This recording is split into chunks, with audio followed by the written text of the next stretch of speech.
I still have a suspicion if they do go now, we know they're going to add somebody. Like I think Liljegren could very easily be in a deal. Like Mm.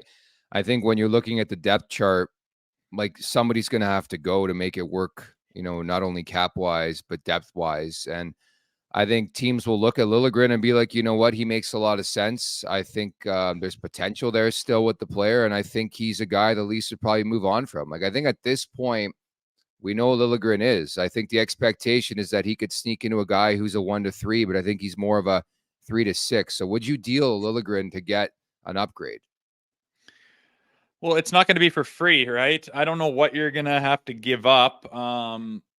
Like we're just talking about him being solid and having it nice to have him back, and we're trying to add to our back end. And I mean, yeah, it's not free. If you just have to weigh the options. Are we better making this deal? And you want to feel like you can, give someone something that they need kind of desperately that you're not desperate for right now, and get something that they're not going to use, like a rental or something that you're desperately looking for. That's that D-man. Make the deal. And if Lily's involved in that, fine. I mean, you gotta open up holes to have these new guys play somewhere. But yeah, I would rather have guys that are, I don't know. Like I said, if we can get those a stud D-man or two, obviously guys got to move out. But I just think that what we have all of a sudden looks so much more, solid and has so much more upside of it, because you got guys in the right places that aren't being expected to do different things. And if that's Lily down in, that 2, 3, or 4 spot, so be it. If he has to get moved out to make a guy, then we'll make it work. But yeah, again, I don't think you can be picky. You got to look at it and just say, does this make our team look better? Yeah, definitely. And I don't know about you. Like in my head, if I'm picturing a roster that wins the Stanley Cup for the Toronto Maple Leafs, Liljegren's 5-6 for me.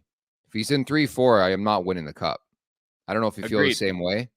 Yeah, and then so I'm saying that you got to shore up your front, get your big boys going, and then Lily looks really good in a 5-6 role, but he does not look good in a 2-3 role, and it's because it's expectations, right? Like you're not going to put, like Yarncroke as your number one forward on the first line. Like it's not sustainable to win the cup. He's so much better with different. You got to use guys for their strengths, and trying to ask, especially on the defensive position, these guys to be these 2, 3, 4 guys, and they're not those guys. We need those guys on the team, but we don't have them. So expecting them and asking them to do so much more, that's, where this team has no doubt it's Achilles' heel, and they need to shore that up if they're serious about going deep in the playoffs.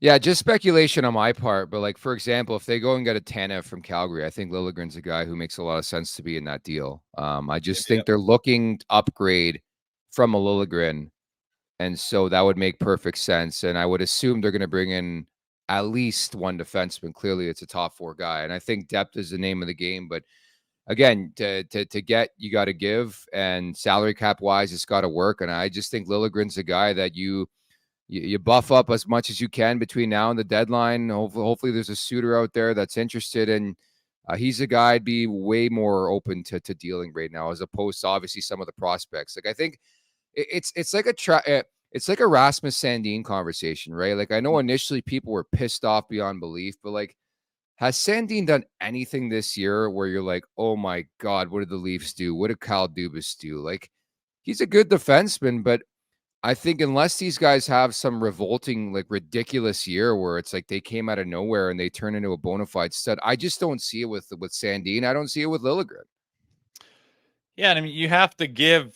Nothing's free. You can't just give a wheelbarrow full of dog shit for a top 4, top 2 defenseman. It just doesn't work like that. You have to give something up, and something that you're willing to trade on, willing to deal on, willing to go without, that someone else needs. It's just, that's why it's hard to get a deal done. And but the thing to me is, I know Treliving's going to have his nose in there. He's going to be working the phones. He's going to have his finger on the pulse and know what's going on out there. And I trust in Treliving. I think he's going to be really good in making deals. And if there's something out there that works, he'll find it.